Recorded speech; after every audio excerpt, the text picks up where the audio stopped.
Why do students choose Castleton State College?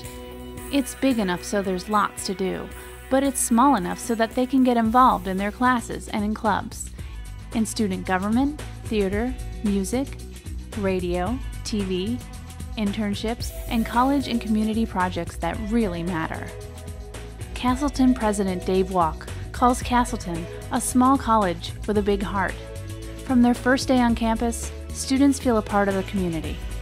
Castleton offers more than 30 majors, career preparation, and the liberal arts and sciences. In every field, students receive personal attention from excellent faculty. There's a sense of community and lots of opportunity. For more than 200 years, Castleton has been educating students while changing to meet their needs. Technology, sustainability, internships, and community engagement are all part of a Castleton education. And the Castleton Spartans compete in 20 intercollegiate sports.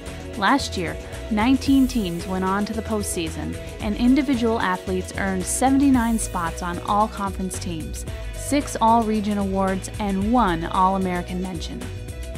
Spartan Stadium, the home of men's and women's soccer, men's and women's lacrosse, field hockey, and football, is one of the finest facilities in the state. Glenbrook Gymnasium and Spartan Arena have been beautifully renovated. Castleton is in central Vermont, near the best snowboarding and skiing in New England, and close to where you are right now. And with all these advantages, Castleton is affordable with costs well below private colleges. Find out for yourself how Castleton can make a difference in your life by visiting soon. Check out the web at castleton.edu.